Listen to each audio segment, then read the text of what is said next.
ఉండండి అని చెప్పడం జరిగింది. అందుకే బాత్రూంలోకి వెళ్ళేటప్పుడు కూడా మనం జిన్నుల నుంచి సైతాన్ల నుంచి అల్లాహ్ రక్షణ వేడుకోవాలని, ఇంట్లో ఉన్నప్పుడు కూడా ఖురాన్ మరియు హదీసులతో పాటు నమాజులు ఉపవాసాలతో పాటు మరి అల్లాహ్ యొక్క నామస్మరణ కూడా చేసుకోండి అని, మన ఇంట్లో మగరిబ్ టైం అయితే సాయంత్రం మగరిబ్ టైం అయితే మీ యొక్క ఇంటి తలుపులు కిటికీలు కూడా మూసుకోండి అని చెప్పడం కానీ, మరియు మీరు ఎవరైతే తల్లిదండ్రులు దగ్గర పరదా ఎలా ఉండాలి, అదేవిధంగా పిల్లల దగ్గర ఎలా ఉండాలి, భర్త దగ్గర అయితే ఎలా ఉండాలి, బంధుమిత్రుల దగ్గర ఎలా ఉండాలి, ఎటువంటి సంబంధికుల దగ్గర ఎలా ఉండొచ్చు, బయట వ్యక్తుల దగ్గర ఎలా ఉండాలి, ఇలాంటి అనేక సిస్టమ్స్ ఖురాన్ మరియు హదీసుల్లో కూడా మనకు నేర్పడం జరిగింది. మగవారైనా సరే ఆడవారైనా సరే మీ యొక్క సతర్ భాగాలను కాపాడుకోండి అని చెప్పడం జరిగింది.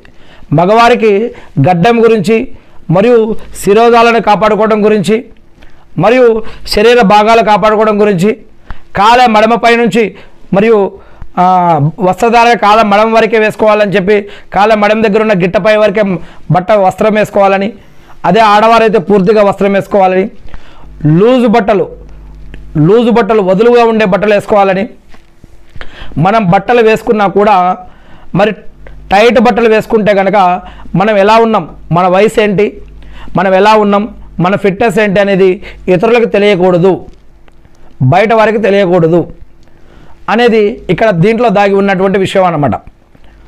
కానీ ఈరోజు మనం చూస్తున్నాం లోపల అంటే ఖయామత్కి సంబంధించిన ప్రళయ దినానికి సంబంధించిన ప్రవక్త ముహమ్మద్ సల్లల్లాహు అలైహి వసల్లం గారి యొక్క భవిష్యవాణికి సంబంధించినటువంటి ఒక హదీస్ ఏమిటి అంటే, ప్రళయ దినానికి ముందు ఒక రకమైనటువంటి సమాజాన్ని మనం చూస్తాం.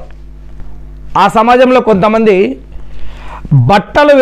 దుస్తులు వేసుకున్నా కూడా నగ్నంగా కనిపిస్తారు. ఇటువంటి సమాజం వచ్చినప్పుడు జాగ్రత్తగా ఉండాలి. మన యొక్క కంటి ద్వారా, మనసు ద్వారా, ఊహ ద్వారా మరియు శరీరం ద్వారా మనల్ని మనం కంట్రోల్ పెట్టుకోవాలి. మనం ఇటువంటి వాటి నుంచి రక్షణ పొందాలి. అందుకే మొదటి చూపు మంది, రెండవ చూపు సైతాంది. మొదటి చూపు కాదు, రెండవ చూపు సైతాంది. మొదటి చూపు మీది, రెండవ చూపు సైతాంది.